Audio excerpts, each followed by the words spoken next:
Meow.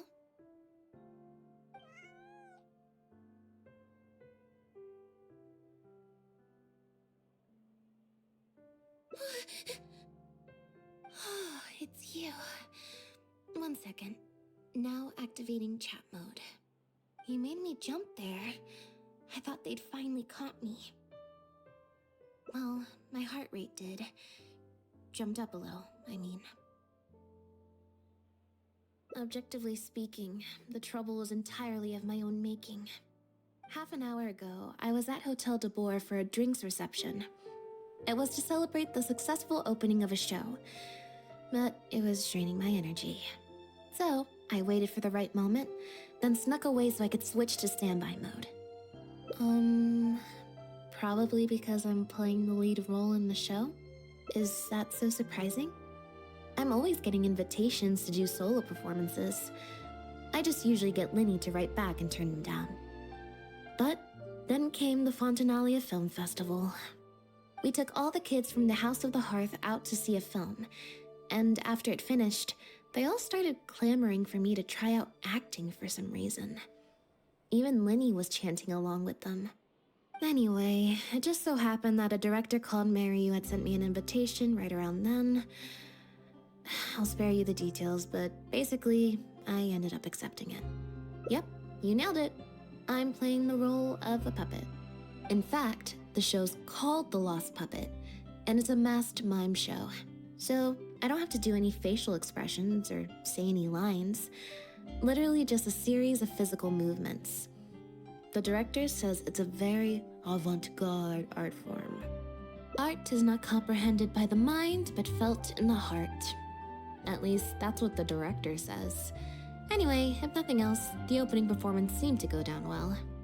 At the drinks reception, everyone was crowding around me, saying, "Triumphant character portrayal, faithful adaptation of the original work, unequivocally, quintessentially avant-garde," and stuff like that. But being the center of attention is draining. So the moment they left me to go harass the director instead, I was out of there. The other thing is, some weird things happened while I was on the stage. Oh, sorry, Bonnie. I didn't mean to leave you out of the conversation. My bad. No, we just met. We bumped into each other right after I slipped away. Well, it'd be kind of difficult for us to communicate otherwise. Besides, I think she's taken a liking to the name. Haven't you, Bonnie? Yeah, that's right. Good kitty. We'll go find your owner soon, I promise. Nope. She's wearing a collar, and for the most part, she's pretty well groomed. If she is a stray, she hasn't been for long. Her stomach's been growling a lot. I guess she must have been missing for a few days now. As much as I'd love to hang out with her for a while longer, her owner's probably worried sick about her. Assuming she has an owner, that is. But the reception... I should probably show my face there again at some point, even if it's just to make excuses and leave again. Decision time. Well, I just find it exhausting, thinking through all the different ramifications of different choices and so on. That's more Lenny's area than mine. So, unless it's something really important, I usually just leave the decision-making to him. It's fine. He got Fremonade to make me a little something for just this situation. Poof! A phaetometer. It looks pretty over the top, I know, but it's essentially just a box of cards.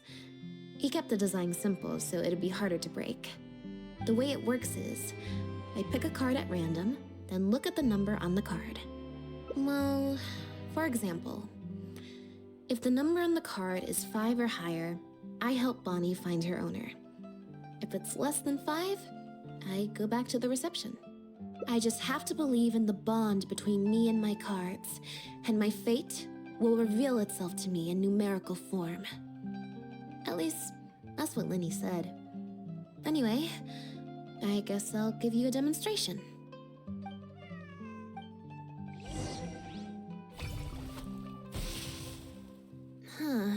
I didn't like that. Was I using it wrong? maybe if I just...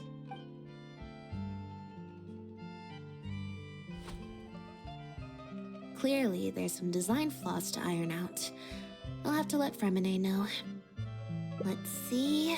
Which card did I get? 4. Well, the cards fell on the ground though, so I don't think it counts as fate. If you want to get the right answer, you have to let fate decide. Also something Linny said. So, to put it another way, if picking a card up off the ground is how to not leave it to fate, then that means it must be the wrong answer. Or... Why don't you pick a card? Since I ran into you here, that means... our fates are, like, interfering with each other. Thank you. This one is final, I promise. Here, take the fatometer. If it's 5 or above, that means fate successfully changed. Anything lower than 5 is a fail. Also, if you have your own thoughts about what I should do, feel free to share it. Now that I've got a good problem solver here to help, I don't need to run every little thing by fate.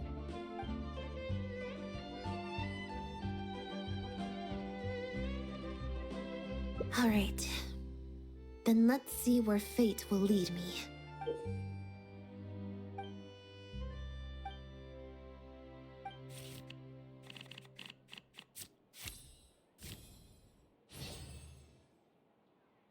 So, we're looking for Bonnie's owner? There's 20 cards in total, numbered 1 to 20. So there's only a 1 in 5 chance of drawing less than a 5. I should also mention, this time the cutoff was 5, but I just set that to wherever I feel like. To put it in perspective, I said I'd only do the show if I drew a 1. Fate can be pretty sneaky sometimes.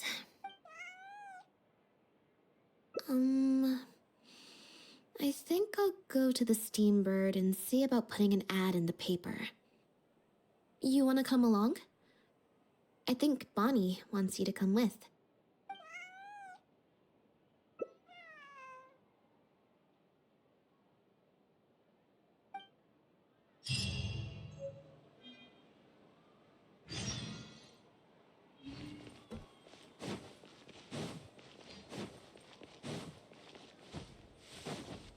More speed.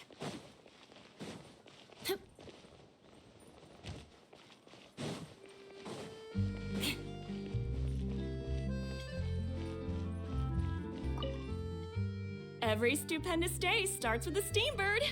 Oh, hi Lynette. Hi Traveler. What can I help? I don't think so. Have you picked up a stray? Yep. If there's no commission to follow up on, could we post a notice about the missing cat instead? Why, of course. What a kind thing to do. Just fill out the form.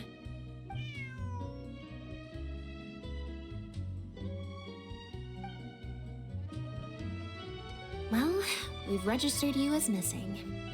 You can stay at my place until your owner finds you.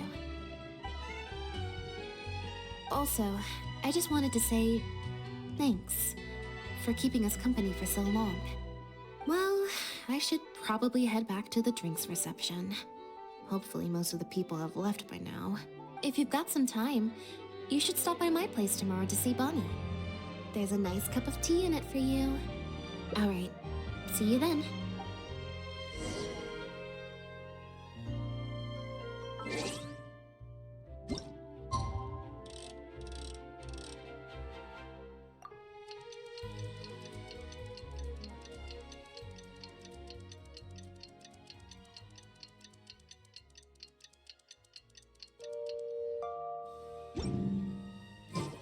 You want to learn some Favonia's blade work? All right then, I'll teach you. Oh yes, I'll teach you all right. Mark my... I believe this cat belongs to me.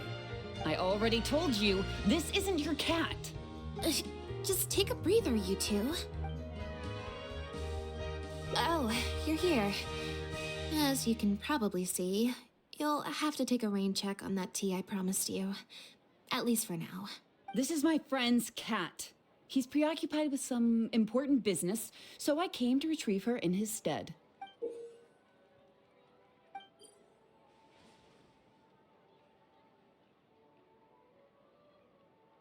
No. It's far more likely this cat escaped from the Humane Society.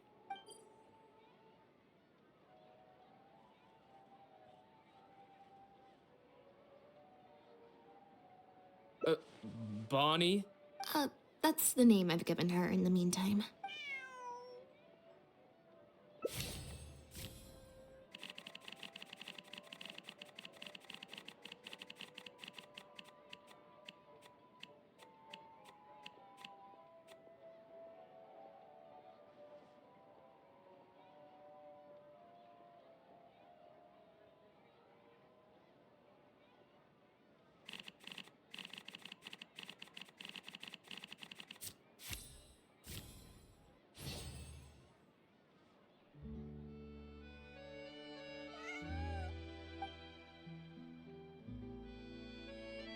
Well, this complicates things.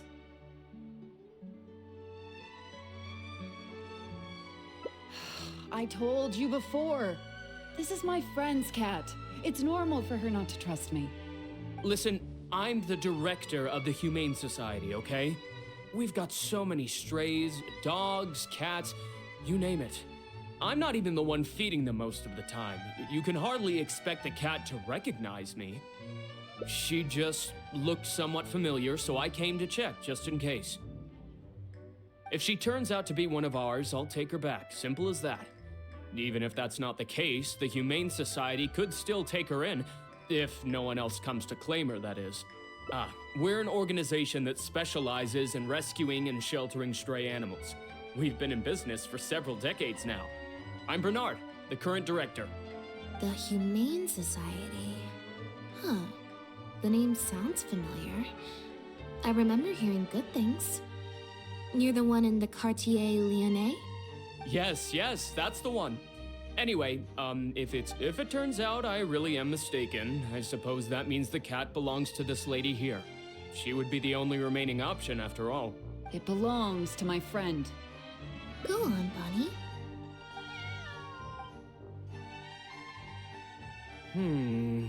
Oh, nope. Looks like I was mistaken. They do look similar, but there's an ever so slight difference in this one's fur color. Deepest apologies, friends. Well, I suppose this means I still have a missing cat to search for. Apologies again for the confusion.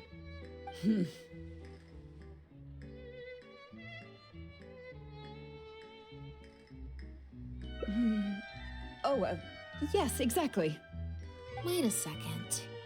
You lied earlier, didn't you? Lied? I'm afraid I don't know what you mean. A liar always has a tell. The look in their eyes, their breathing pattern, the way they hold themselves. The things that can give you away are often more numerous than you would think. What are you talking about? The way I see it, you're conflating baseless conjecture with fact. Normally, when someone is called out, their breathing speeds up as they begin to panic. But your breathing pattern hasn't changed one bit. In fact, it's been strangely calm and measured this entire time. It stands to reason, then, that your agitated behavior earlier was all an act. If you're a bad guy, I'm sure you'll take off running the first chance you get. If you're a good guy, the most likely explanation is that you're a member of the Guards, or some similar organization. And you're basing this off of? Intuition. Nothing more. Intuition. Well, I have to hand it to you, Lynette. You're right. I'm a member of the Guards. The name's Elodie. I'm currently investigating a cross-border smuggling case. This cat here... Bonnie was her name? Well, her owner is one of the prime suspects of our investigation. A couple of days ago, our suspect got wind that we were on his tail and fled. That's most likely how he got separated from the cat. I just so happened to stumble upon your notice in the Steambird, so I decided to see if he'd come back for her. But it looks like I overestimated him. The impact of this case has been huge. The Marechaussee Phantom, the Guards, and the Special Patrol have all launched investigations. If there was even the slightest chance that he would show himself, I had to follow up on the lead. A new kind of illegal drug, imitation synth. We confiscated all the synth on the market, but addiction isn't something that goes away overnight. Even without substances on the market, people are still looking for a way to get their next fix. And criminals are all too eager to capitalize on that addiction. That was the impetus for imitation synth. Needless to say, a small-scale market opened up very quickly. After the original synth debacle, we put several measures into place to prevent similar incidents from occurring. The perpetrators got smart, though, and shifted their sales overseas before those measures could kick in. That's when the imitation synth smuggling began. We only recently got word of the presence of imitation synth overseas. We managed to track down evidence of some early transactions. What we were able to find out, however, hasn't proven that useful given the amount of time that has passed. The Marechaussee Phantom launched an investigation to track down every person in Fontaine capable of producing a drug like that. That's how we learned about Bonnie's owner. He's a researcher at the Fontaine Research Institute. His name is Pierre. Pierre Lafayette, to be exact. Lefebvre. The Marechaussee Phantom found him in Poisson. In addition to the cat, he also had a pendant with him. At first, there wasn't much cause for suspicion. A search of his house didn't reveal much to go off of either. The Marechaussee Phantom very nearly left it at that. It was only later that we realized the coat of arms on his pendant belonged to none other than the Lafayette family, one of the most infamous aristocratic families in Fontaine. Obviously, this discovery prompted a further investigation into Pierre. At that point, however, we discovered that he'd already fled. Now the guards and the Special Patrol are all searching for him. That's not possible, actually. The Lefebvre family has been gone for a long time. Exactly. Many years ago, several important members of the family, including the Patriarch, were murdered by an assassin of unknown origin. From that point on, the family's power and influence took quite the hit. The family is engaged in all manner of crimes. As you can imagine, there's no shortage of people waiting in the wings to take their revenge. And with the family severely weakened, they were able to do just that. Most of the remaining family members succumbed to sickness or hunger. The ones that survived are currently living out their days under a new identity. Pierre is one of those very survivors. He's been hiding away in the Fontaine Research Institute all these years. His true identity unbeknownst to all. Until now, that is. Well, my fellow guards have told me all about how smart and courageous you both are. And I know you possess a strong sense of justice. There could be a chance that Pierre, or one of his accomplices, might attempt to get close to Bonnie. Now that you've been briefed on the situation, I was hoping you'd help us keep a lookout.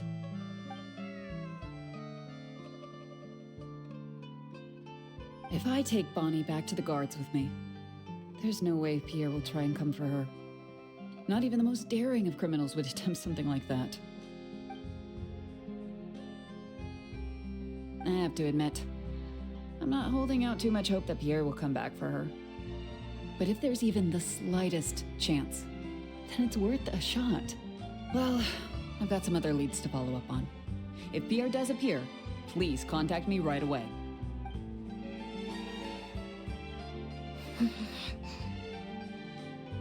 It's nothing. I'm fine. It's just the head of the Lefebvre family. He was the eminent person who kidnapped me all those years ago. It was at a dinner party. Someone tricked me into boarding the Lefebvre family carriage. Whoever it was, they took me back to their home. But before anything worse could happen, Father intervened. Yep. Father was the one who orchestrated the fall of the Lefebvre family. That's what led Lenny and I to join the House of the Hearth. After all these years. I never thought I'd hear the Lefebvre name again.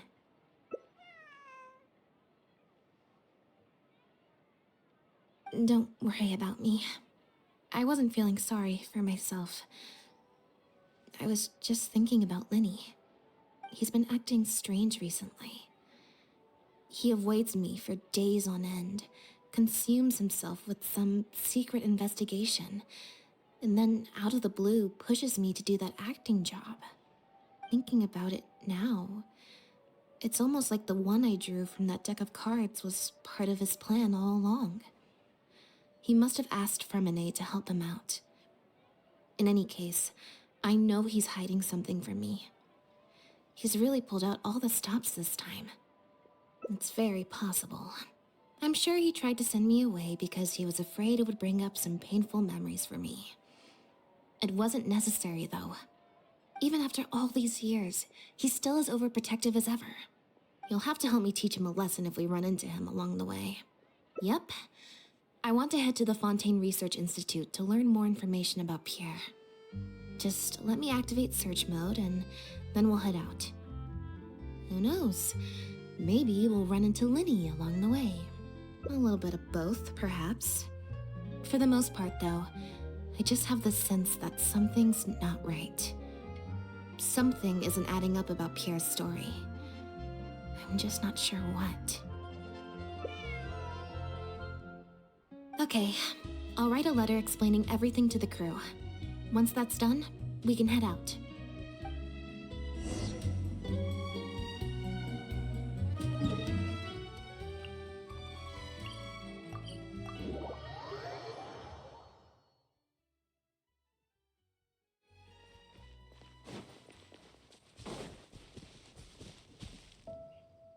Lynette, you're, not at rehearsal? You can drop the act, brother. In fact, I don't think either of us will have a need for acting anytime soon.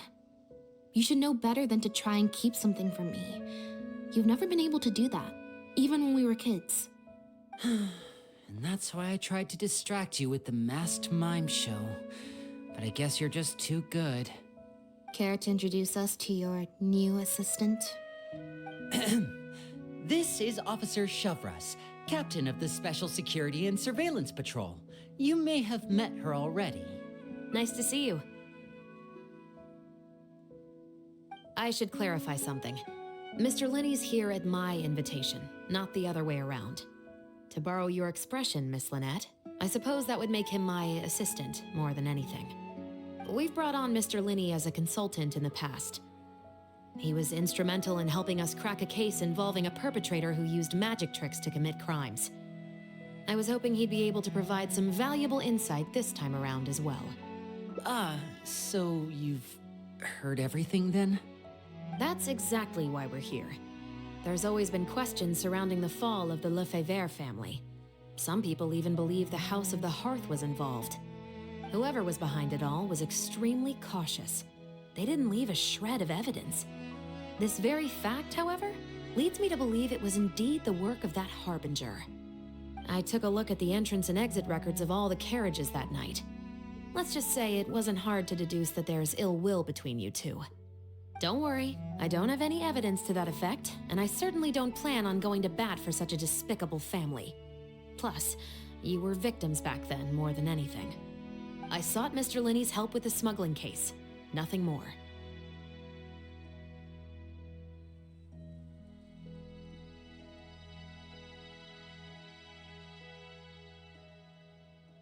The way I look at it, it's a collaboration between us as people, not the organizations we represent. Besides, by working together, we can expose the truth as quickly as possible. You can hardly say that's at odds with the justice my organization strives for. Not at all. I was planning to invite you from the very beginning, Miss Lynette. It's just that my assistant here raised some objections. Linny, I'm not the same person I was back then. That little girl who did nothing but cower in the corner in fear, she doesn't need saving anymore.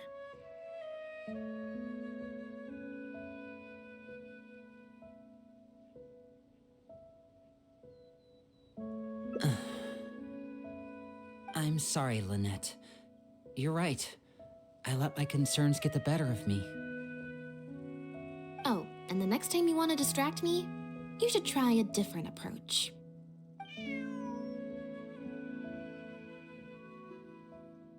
Who's this? You pick up a stray while I was gone? It's a bit complicated. I'll explain later.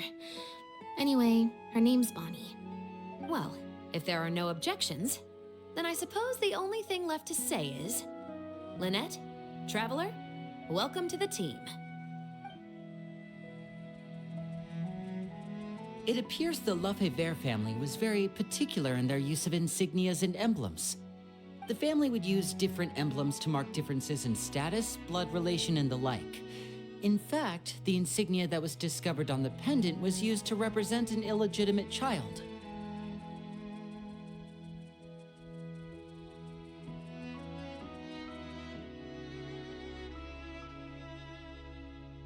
It's highly likely. That very status might have been what allowed him to emerge from the fall of his family relatively unscathed. It would also explain why he was able to assume a new identity as a researcher with relative ease. We discovered something interesting, though.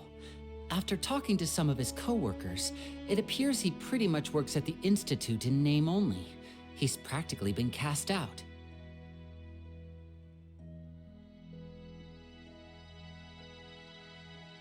Apparently, Pierre was once addicted to synth. He tried to use the resources at the Institute to create a substance with a similar effect. He claimed it was just for research purposes, but the Institute revoked his access to the relevant materials regardless. He was placed on disciplinary leave, pending a thorough investigation of his actions. But it seems the Institute ran into some trouble along the way. Could have been a lack of personnel or a timing issue. In any case, they had to table their formal investigation into Pierre. Unfortunately, that also included reporting any relevant information to the higher authorities. As for his family background, it appears none of his co-workers at the Institute were aware of that information. All they could tell us was that he was quite the recluse. Other than the pendant, we didn't find anything else of note at his residence in Poisson. Based on the samples of imitation synth we've been able to analyze, it appears the substance leaves behind strong traces wherever it's produced or stored. Those traces might not be obvious to the casual observer, but they're not something our guard poodles would miss.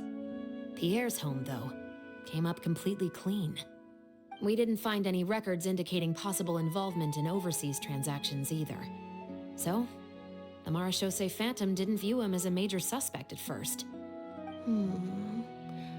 Maybe he had a separate, dedicated area where he made the imitation synth. Well, his neighbors did say he was often gone for long stretches of time. You would think with him out and about so much, people would have spotted him around Poisson, but residents said they barely ever saw him in town.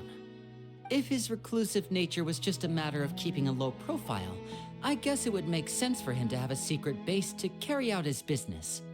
After he disappeared, the guards conducted a thorough search of Poisson, but they didn't come across any suspicious locations. Poisson. You know Hotel de Boer, where I first found Bonnie? To get there from Poisson, you have to cross a stretch of ocean. It's not somewhere a cat could just wander off on its own. A cat? You mean...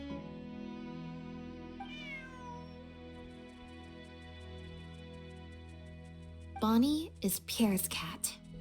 Oh, that's right! When the Marsh... I remember there being something about a cat in their report. So this is her? From what we've learned about Pierre's habits, he doesn't seem like the type to venture out without a purpose. So what you're saying, Lynette, is that Bonnie couldn't have gone missing in Poisson. If that's true, then...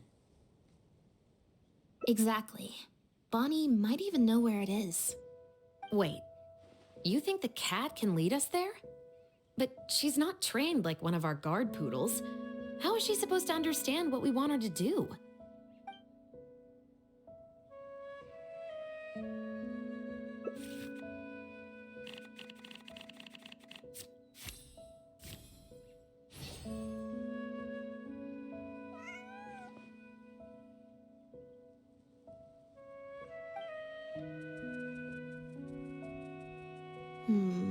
Near the coast, the beach, and beneath the cliffs. The place we're looking for is most likely north of the Court of Fontaine. Well, I've certainly never taken a witness statement like this before. Well, if it works out, maybe it's something worth getting used to. Cats and humans are actually pretty alike. When it comes to communication, most of what we want to convey can be accomplished through body language alone. But humans tend to rely too much on speech to ever take advantage of that fact. Of course, body language has its limitations. You're not going to be able to get across anything too complicated. The important thing is that we now have a lead. Let's try and find a place that matches the clues Bonnie gave us.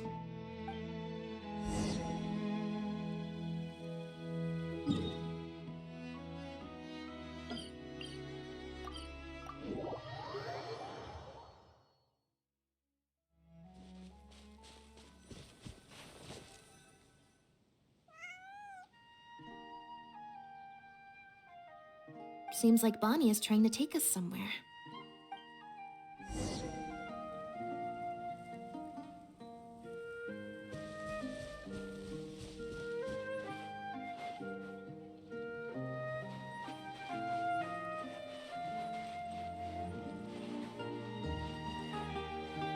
Gardamex ahead.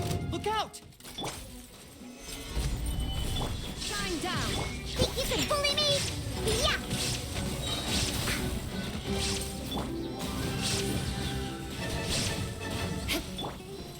Now you shall perish!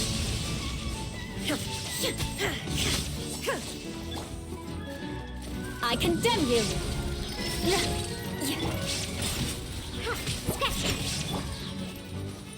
Solidified! Illusion shattered! Shudder! More speed. Eye for an eye. Beg for mercy.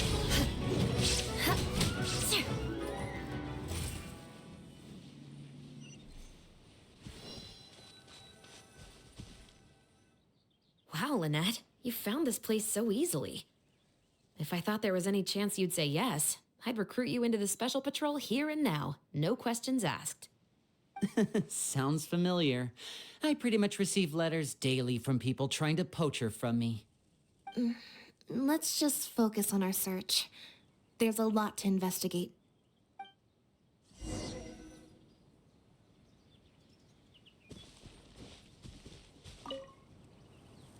Aha! Just as we thought. This is where the imitation synth was being made.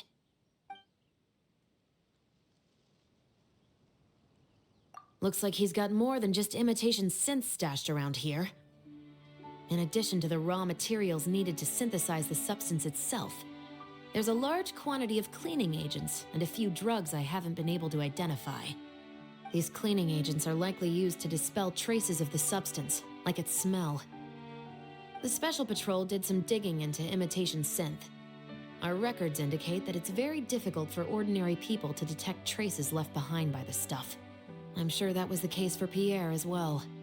It must have taken a considerable amount of time and skill to ensure all those traces get washed away. But what are these other drugs for?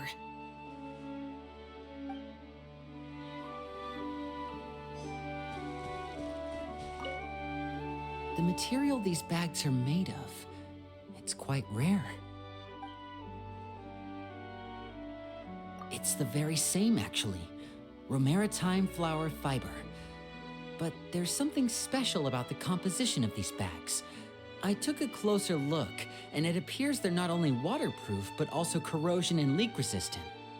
Even the strings look specially designed to keep the bags closed nice and tight. I came across some bags made of the same material just now, but they were much smaller and thinner. From the look of them, they seemed far less durable as well. Very similar, actually. Normally, it would be easy for a guard poodle to sniff out the imitation synth, but if it was sealed away in a bag like that, it might be possible to elude detection for some time. But what could these big bags be for then? If the goal is to keep the imitation synth hidden and sealed away, these bags seem a bit too conspicuous.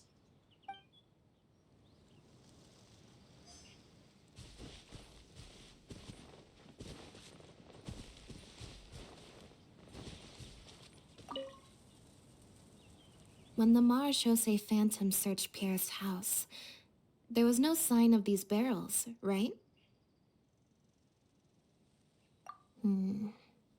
You're right. That doesn't seem like his way of doing things. How did he get them here then?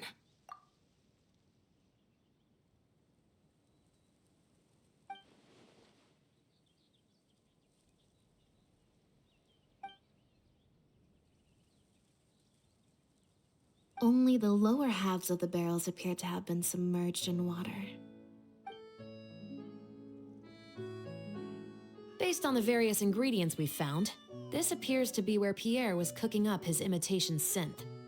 It looks like he used a special cleaning agent to get rid of any residual traces of the substance on his person before he left. That's how he was able to get past the guard poodles. So then he transferred the imitation synth into small sealed bags and took it somewhere else for the drop-off. No. I don't believe our suspect is the kind of person who'd go around carrying incriminating evidence with him. That would potentially create too many eyewitnesses. The cleaning agent and the sealed bags might get past the guard poodles. But if a member of the public or even a guard on patrol happened to see him during the drop-off, a quick search would reveal everything. The barrels we found were wet around the base, but the top half was dry. As if they'd been standing upright in the water.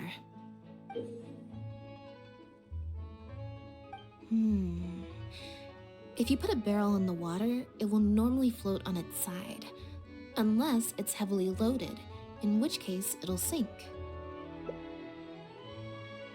Yes.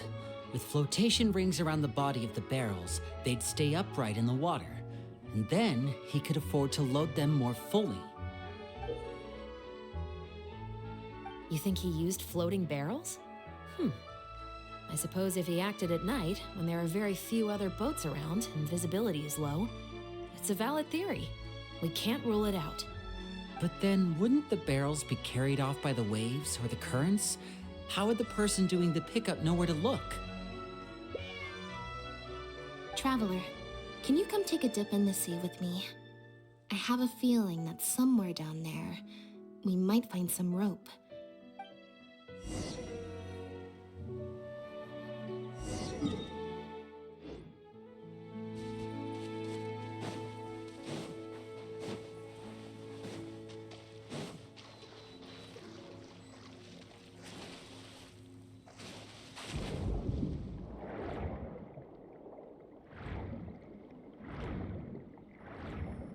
The wreckage of a small boat?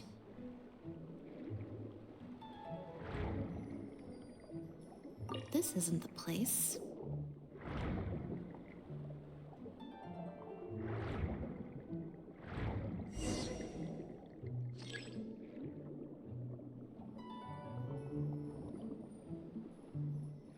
Got it. Time to go up and report.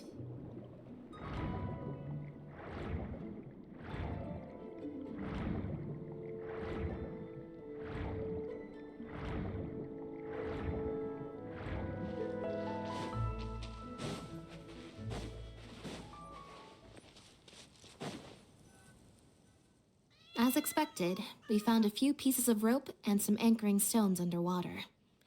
If you attach them to a floating barrel, it would look like this. With this anchoring system, it would be possible to use floating barrels for the drop-off. You would just need to drop them in the water at the agreed-upon location. We also came across the wreckage of a small boat. It must have been left out on the water and capsized due to the force of the wind and waves. Its small size, however, would have made it perfect for staying undetected. Let's talk this through.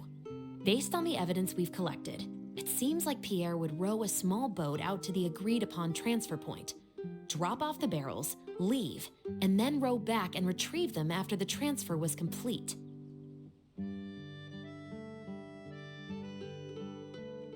It could be that he was trying to avoid meeting up with his associate face-to-face. As one of the sole survivors of the Lefebvre family, maybe he was just used to that sort of elusive lifestyle. It seems like Pierre deliberately chose the floating barrel method so that the goods could be dropped off and picked up at separate times. That way, the two parties wouldn't have to meet each other. Well, if that's the case, they must not have a very close working relationship. Let's not jump to any conclusions just yet. Assumptions can be detrimental to solving a case. It's possible they were just trying to keep a low profile. Two boats sailing to the same location at once could be too conspicuous. The most important thing is that we can now confirm Pierre wasn't acting alone. The floating barrel drop-off system is proof enough of that. Let's say for now that he was only in charge of producing the imitation synth. That would mean there has to be at least one other person involved in the operation, likely in charge of transporting the goods across the border. Since we've determined that the goods were transported by boat, maybe we can track down some travel logs or something. We can certainly check the various ports for that information. It's possible, however, that Pierre's associate also used a small boat for the transport, and docked along the shore rather than at a large port. If that's the case, it's unlikely there would be any record left behind. Absolutely. Before Pierre disappeared, we made sure to investigate all sorts of outward-bound vessels. We also had port authorities keep a lookout for anything suspicious. Unfortunately, we were never able to find out how they managed to get the imitation synth across the border. You're right. Whatever vessel was used for the pickup, the person responsible for smuggling the substance out of Fontaine would have had to use a larger vessel for the actual transport. That's the only way they would be able to smuggle on a large enough scale to make a profit. They must have found a way to disguise the imitation synth to clear port inspections. Exactly. We can't let any opportunities slip through the cracks. Although, given the amount of ports that could be involved, we should probably split up. I'll run home and ask some of my brothers and sisters to try and dig up some information. I should also head back and update my platoon on our progress. I'll grab some reinforcements while I'm at it. Lynette, Traveler, why don't you head to Lumiduce Harbor and see what you can find out? All right. Come on, Bonnie. You too.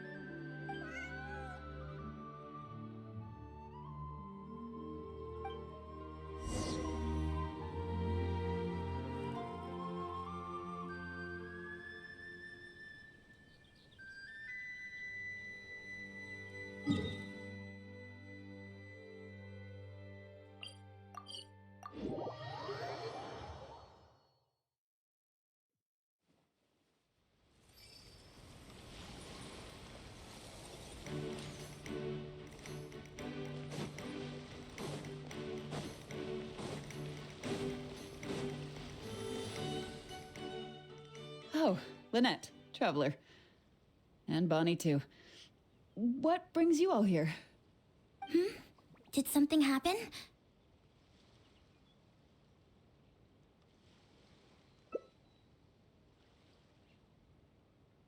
Oh. I see. Thank you for everything you're doing for the people of Fontaine. I'm in charge of guarding the port. You mentioned you were after some travel logs, right? I can go fetch those for you. Looks like I've got another hard day of work ahead of me. No, not usually. It's this incident that happened recently. Before that, everything was normal. All we had to do was confiscate anything suspicious and we could call it a day. Pretty simple stuff. But things are much more complicated now. We somehow let suspicious cargo pass through the port undetected. Not even our guard poodles were able to sniff it out. Even worse, we still don't know how the perpetrator was able to conceal the goods so well. By suspicious cargo, do you mean imitation synth? Yep. However, prohibited substances are just one example. We confiscate all sorts of contraband during the course of our inspections. Or at least, we're supposed to. So what happens to the goods you confiscate? Oh, we keep them in a storage locker. If they turn out to be something particularly dubious, we'll turn them over to the Maison Orderly. If the goods are only slightly suspicious but could otherwise be harmless, like raw materials that could potentially be used to create contraband, we return them to the ship they were confiscated from, instead of letting them pass through the port. Sorry for the wait. These are the travel logs for all the recent activity at the port.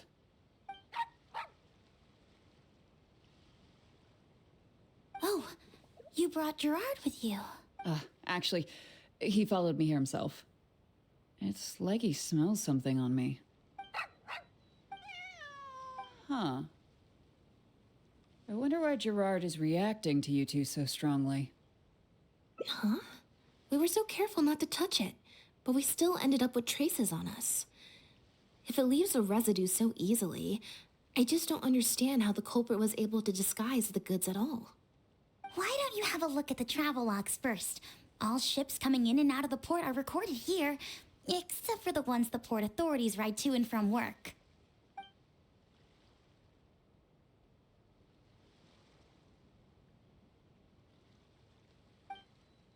The Humane Society.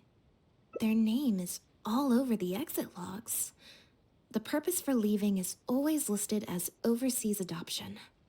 Ah, the director of the organization explained that actually. He said a lot of the cat and dog breeds unique to Fontaine are also very popular overseas. So his organization offers an overseas adoption program. Bernard, the director of the Humane Society, was the man who came looking for Bonnie earlier.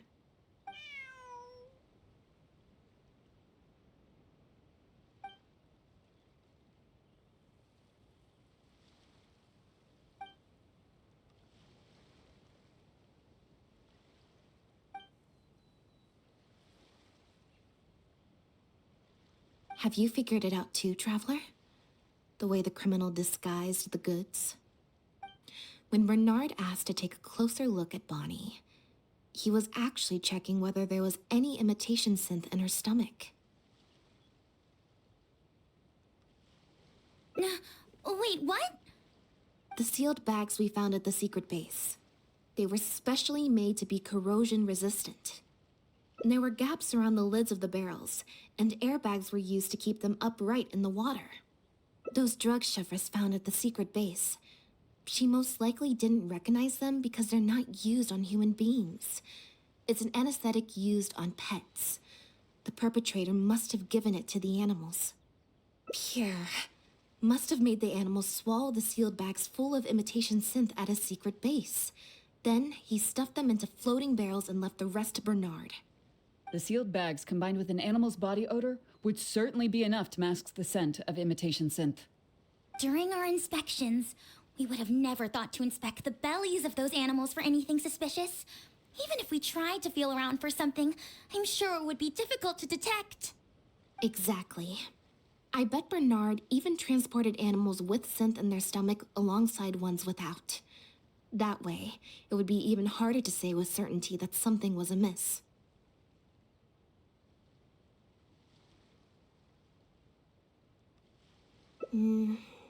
She's probably in the clear. Otherwise, Bernard would have never left without her. I'm guessing he didn't know whether Pierre had already hidden the next batch of imitation synth before he fled. Just imagine. He sees the notice we put in the Steambird, and it turns out that one of the very cats he gave to Pierre for the smuggling operation is out in the open, roaming the streets of Fontaine. If Pierre had already hidden the next batch of imitation synth, then Bonnie would practically be living proof of their crimes. He would have had no choice but to go after her. So, that's why he came to find you and insisted on taking a closer look at the cat.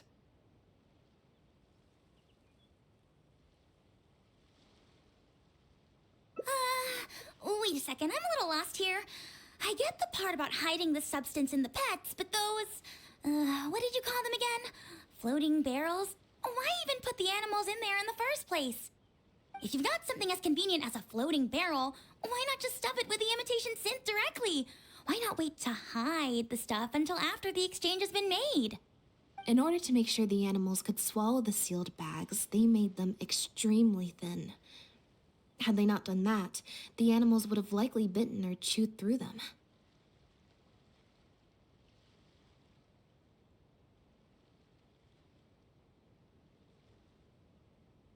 That step would have required a lot of energy, as well as a certain amount of technical expertise, so it was better left to the more experienced Pierre.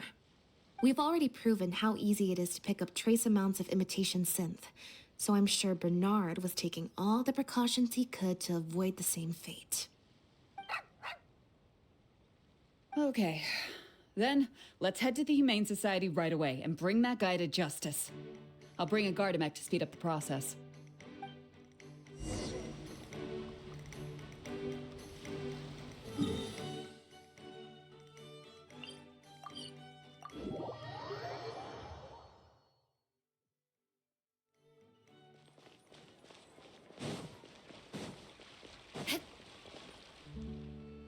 The headquarters of the Humane Society should be somewhere around here. Bernard could show up any moment now. Ah, you're the people from earlier. Wait, you're from the guards?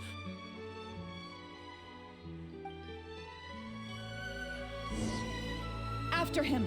We can't let him get away!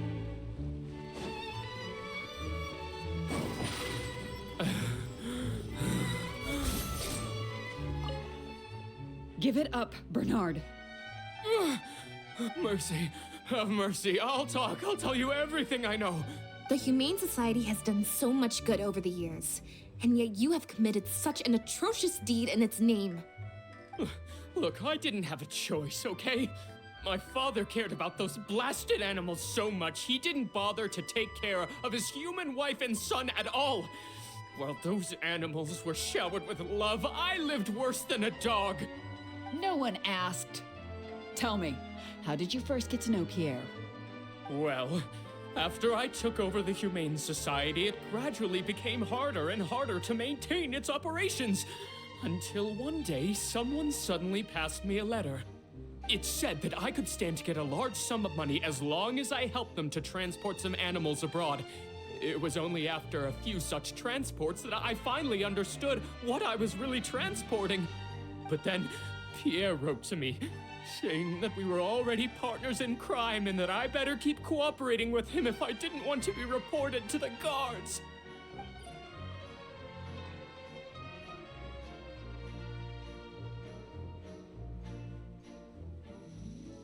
You knew it from the very beginning, didn't you?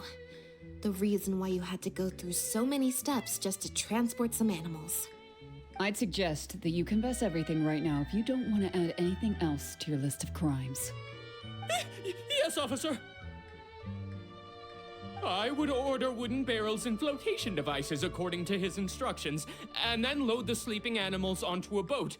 Once I sailed to the location he provided, I would dump everything together into the sea.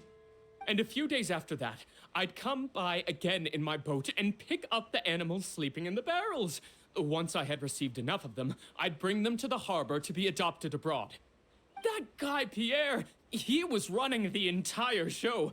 He set up all the meeting times and found all the foreign adopters. Oh, and he even supplied all of the goods, too.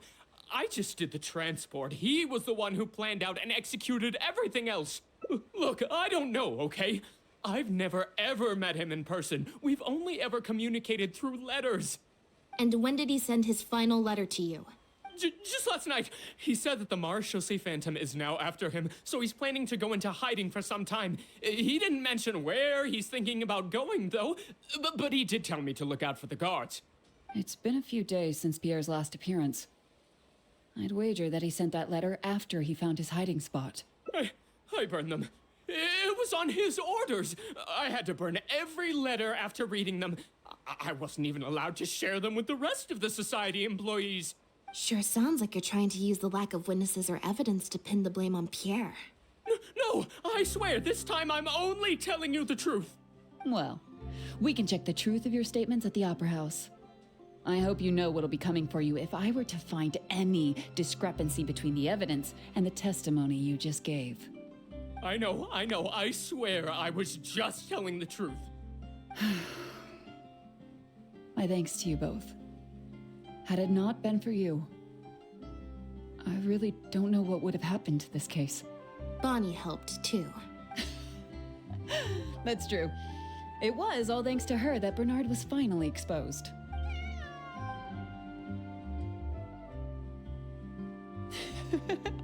And it looks like she's grown quite fond of you two as well. Then I'll leave you be. Just let me know if you find any other new leads.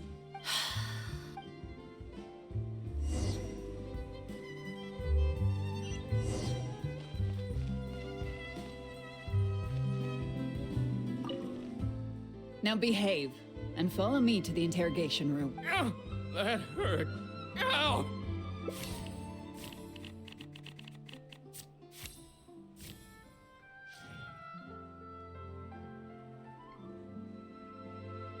Is everything...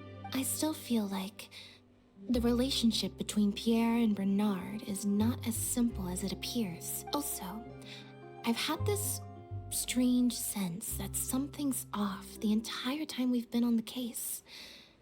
And it has only gotten worse. No good. I've still got nothing, and I'm nearly out of energy. All right, I'll stop thinking about it for now. At the very least, we've made it so that no more animals will suffer like those poor animals did. And that's what I hope. Let's go to the Humane Society and see if there are any animals left that might still need our help before my energy for today completely runs out.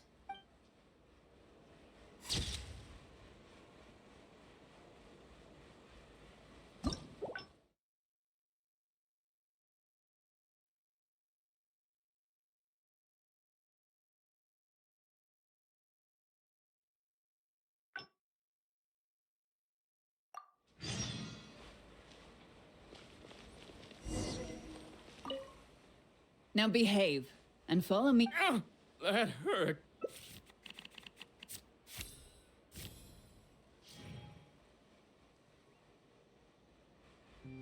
Is everything I still feel like also? No good.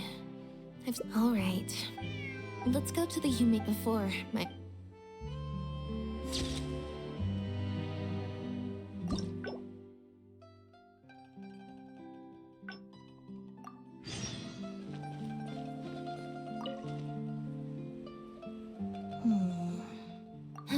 It was that obvious, huh? We investigated so quickly. Is there still anything...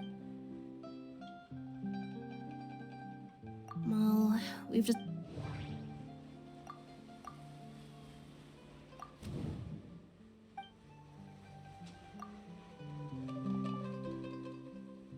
There's no need to rush.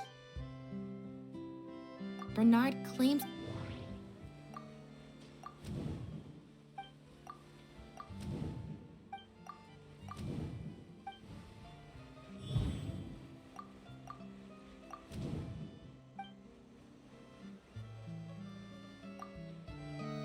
If Bonnie had imitations and thinking about it, could it be that the person who wrote the letter also... The Marechaussee Phantom found Bonnie and...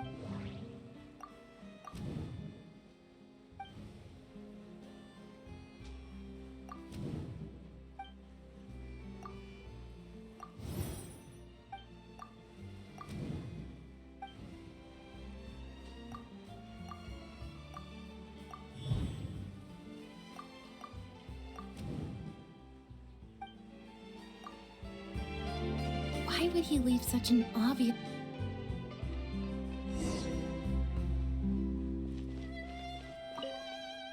Now behave and follow me. That hurt.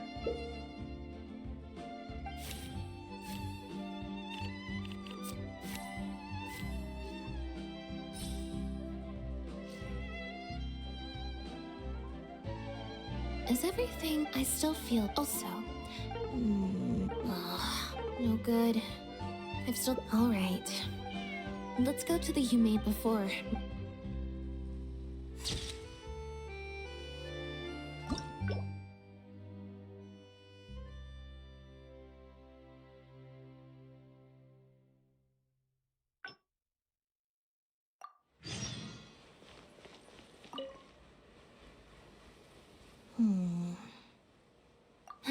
It was... We investigated... Is there still any... The Marechaussee Phantom...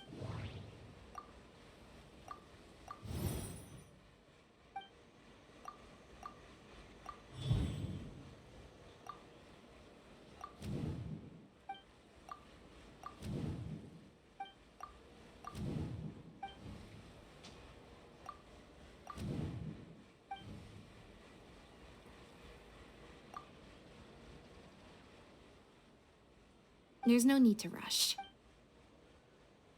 Bernard claims to have...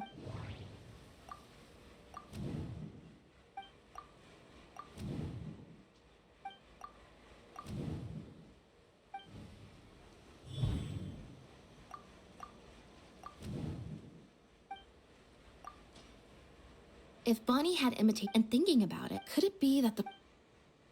Well, we...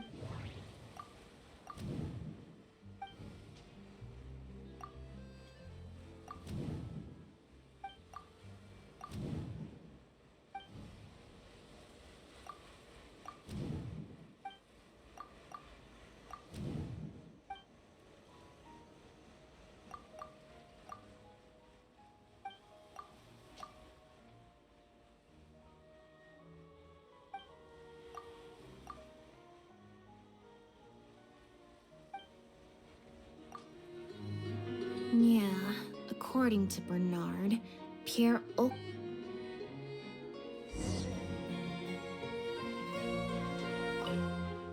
Now behave. And That hurt.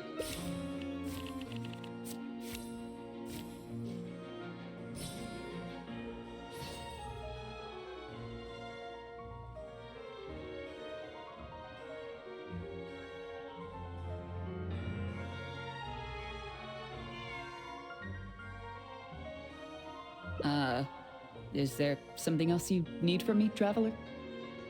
Huh? I see. It all makes sense now. Hey, what are you talking about?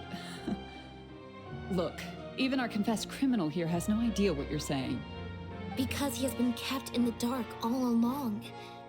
And I assume it's the same with Pierre.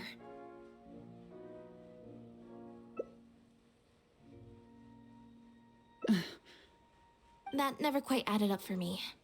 Why did Pierre feel compelled to return to his home with Bonnie and Dependent and make them so easy to find for the Marechaussee Phantom? Both of these things are in stark contrast to his usual meticulous and vigilant behavior. There's only one reasonable explanation. He was following orders, just like Bernard. He probably received the following instructions right before the Phantom came knocking on his door. Bring the cat and the pendant, and our undercover agent will be sure to help you. Unbeknownst to him, however, the third person who wrote that letter to him had long decided to sacrifice him and Bernard to save themselves. What? You can't be serious. There was a third person involved? If you focus only on Bernard's testimony, it's easy to believe that only Bernard and Pierre were working together. The case appeared extremely simple. Bernard did the trafficking, Pierre the imitation synth production, drugging, and stuffing. Wait. But that doesn't make any sense. If that's the actual truth, then as soon as Pierre is caught, he'll explain his side of the story and the third person will... Yep, which is why the third person made sure that Pierre would never be found again. Once they had instructed Pierre to expose himself, the third person wrote to Pierre again, suggesting that everything had been taken care of, and he should take Bonnie and safely return to his base. Of course, Pierre's disappearance at such a sensitive time immediately made him a prime suspect. Knowing that Bonnie had last been seen with him, all the third person would have to do from that point on would be to lead the Phantom to investigate the Humane Society and get Bernard to confess the truth. Wait, so you're saying that the letter I received yesterday, the one that made me think Pierre was still alive, it was also sent by the third person? Is that what happened? I'll get back to headquarters right away and reinvestigate this case from the top. Chevra said that assumptions can be detrimental to solving a case. Someone among us, however, has been feeding us all kinds of preconceived notions ever since our first meeting. They suggested that Pierre's disappearance was an attempt to escape the judgment of the law, and that Pierre was a scion of the Lefebvre family. But if the disappearance is truly just a cover-up for a murder, then couldn't the true scion have been an illegitimate daughter, rather than an illegitimate son? Huh? Haven't you taken this joke a bit too far? You're right. I did let a lot of assumptions get to my head when I first started to talk to you about the case. I'll make sure to correct my behavior. You deliberately fed us lies, but even you could not control every last detail of your plan. There was a flaw in your scheme, and something didn't quite go as planned. Getting the Marechaussee Phantom to notice Pierre was only the first part of your plan. Had they failed to take notice of the Humane Society, they could have cast a wider net. And you couldn't predict what they might possibly find, if given enough time. This, of course, was the main weakness of your plan. As someone accustomed to acting from behind the scenes, you didn't want to take the risk of personally proposing a raid on the Humane Society. So, you thought about pulling a few more strings, so all the suspicion would point towards Bernard and his society. Once the Phantom expanded their search, it would only be a matter of time before they found Pierre's base. If a cat last seen with the suspect turned up dead at the imitation synth base, it wouldn't be long until the Phantom would figure out exactly how she had been mistreated and turn their eyes towards the one organization that has been sending boatloads of animals out of Fontaine. It was probably during your ambush of Pierre. You didn't even have the time to check if she had already been stuffed full of imitation synth. Still, you soon found another opportunity. Before long, Bonnie had made her way back into the city, and even popped up on the Steambird. Like Bernard, you desperately wanted to confirm the contents of her stomach, so you hurried to find us. Unlike Bernard, however, you were hoping that Pierre did have the time to make her swallow a load of imitation synth. While investigating the suspect's cat, we unexpectedly discovered that the suspect has been smuggling imitation synth using living animals as intermediaries. That was your plan, in any case. With that, you'd have been able to lead the investigation towards the Humane Society. Bonnie had managed to escape before Pierre was able to stuff her full of imitation synth. That part of your plan could no longer be carried out. But as shrewd as you were, you came up with another plan right away. You manipulated the Traveler and I to help you identify Bernard as a key suspect. You used the Lefebvre name as bait to get us to join your investigation. With 2 extra bodies around, the Special Patrol is sure to soon take note of the strange event of Bernard somehow having a reason to look for Pierre's cat. So, what you're saying is, I went to all that trouble just for the chance that you might put forth the suggestion that would lead you down the wrong path. Of course, you did far more than that. Just now at Lumidu's harbor, were you not the person who highlighted the suspicious activities of the Society? Oh, You even highlighted the Society's activities during your compilation of the logs, so they'd be immediately visible to anyone examining the records. Moreover, the logs contained no records of the Port Authority's activities. In other words, your activities. and what are you trying to suggest with that? I am insinuating that you had plenty of opportunities to transfer the raw materials for imitation synth from the harbor to a boat, and then sail over to the meeting place full of floating barrels. And that's how neither the trafficker nor the manufacturer knew there was a third person who supplied the raw materials and surreptitiously operated between them.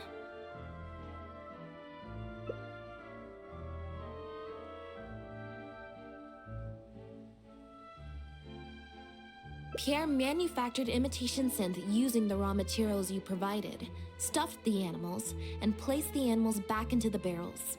Having received the green light from you as Pierre, Bernard then retrieved his animals and shipped them out of Fontaine once he had received enough for a full batch.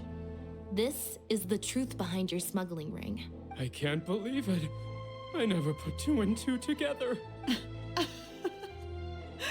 You've sure got an extremely lively imagination. So what do you think she's going to say next? But do you have any evidence? It appears that it's quite easy to predict what you'll think or say. Then if we apply that to this case, we can also think of a few places to look for incriminating evidence. You know very well that this case will not end until Pierre is found, so you will have him commit suicide out of fear and shame to end the investigation for good. That way, you can also pin the blame for the overseas smuggling activities, the theft of the harbor's confiscated raw materials, and even the Lefebvre name on him. After all, dead men tell no tales. But you still want it to appear as if he had sent that last letter to Bernard, so you have to make sure he cannot be found until after Bernard has confessed to the authorities. To do that, you either will hide his body until you found an appropriate time to set up a fake suicide scene, or you'll dump it someplace where it'll be hard to determine the exact time of death. Submerged in water, for instance. The location would ideally allow you to keep the body hidden for some time while also letting you keep an eye on it. There are only so many options to hide a person's time of death, after all. As long as the Phantom investigates each of the possibilities in turn, they'll surely find Pierre's remains.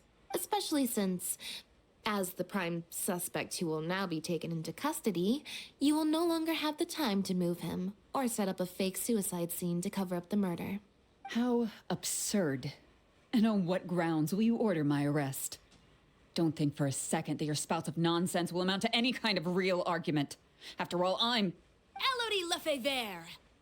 As the captain of the Special Security and Surveillance Patrol, I hereby declare you as a suspect in the case. If you have any objections, you may raise them later during interrogation. That's right. We received a message from Lumiduce Harbor that you were going to investigate the Humane Society. We didn't expect to run into you at such a critical moment. While at the harbor, we noticed something else extremely interesting. Apparently, you often used all kinds of excuses to swap your shifts. And if one were to match the times of your shifts to the activities of the Humane Society and those of certain foreign ships, they'd find them to be an exact match. That's just a coincidence. Yes, I'm sure you have already thought of a dozen different ways to explain away the suspicious activities, but as far as evidence goes, that should be enough to warrant taking you into custody. Don't worry. If it turns out that the guards are still unable to find any evidence after all this, Lynette and I will do everything in our power to clear your name.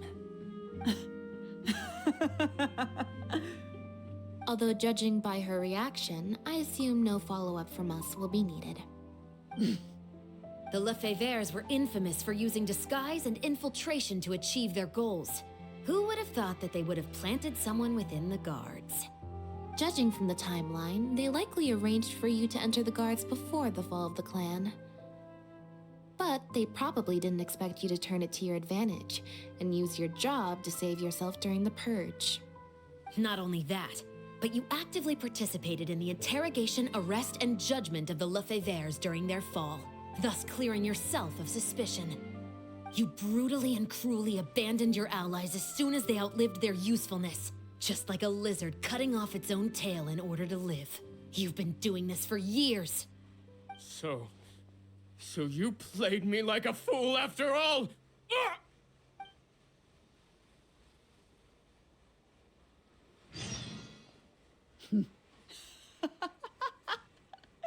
What was that word you used? Ally? You think that someone as foolish as him is worthy to call himself my ally? They were worthless scum, all of them. Not just Bernard and Pierre, but those Lefebvres too. They always just saw me as a tool. I lost all my chances of a normal life just because I was born into their lot. Not only that, but because they wanted me to become an undercover agent, they stripped me of my name, too. I had to live in constant fear of them while they were alive. And even once they were gone, I had to continue to bury my heritage and my name. Always worrying that their enemies would come knocking at the door. Do you know anything about what I've been through over all these years? My life as the last Lefebvre?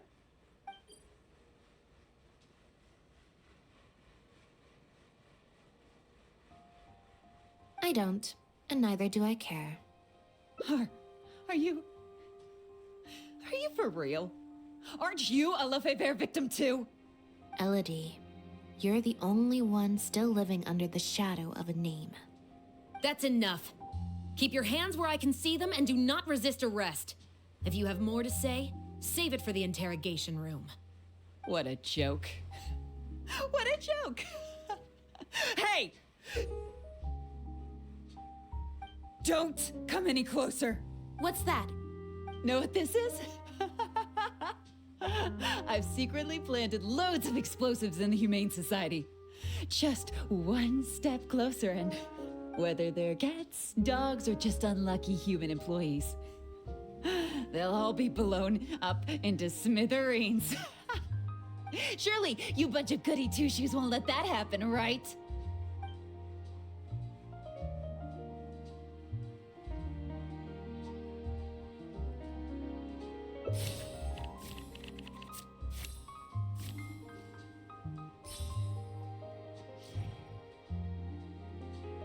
Did you think I was blind? Not good. She's trying to escape. We need to end this fight as soon as possible. Shudder! Crush! Shudder! Busted so quickly, huh?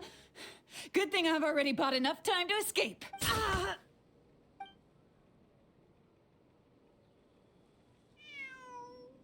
Phew. So I was right after all. It's easier to deal with the person causing the problem than the problem itself. This is it. Looks like it's just a toy. Guess that's probably why she suddenly flipped and knocked out Bernard. He probably knew that there were no explosives at the Society. Well, given that she never even showed her face to Bernard and Pierre, I had my doubts that she'd have gone to the Society in person to plant explosives. Thank you for your help, everyone. I'll take them back for thorough questioning and find someone better to take over the Humane Society. I might need a few statements from everybody. Would you be able to come with me? If statements are all you need, can Lenny provide them on my behalf? I still need to go back and explain some things to the crew. I also had an appointment with the Traveler before we got interrupted.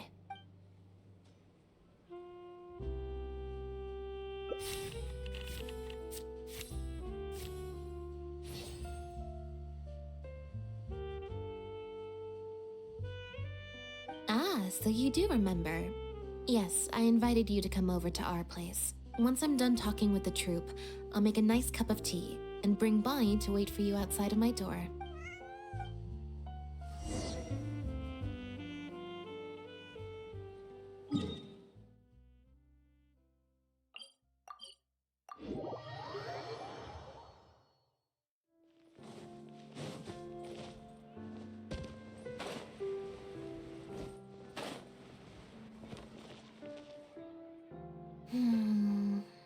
Black tea and a cute kitty.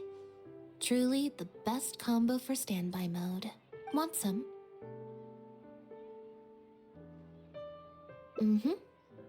I hope you'll like it. Not at all.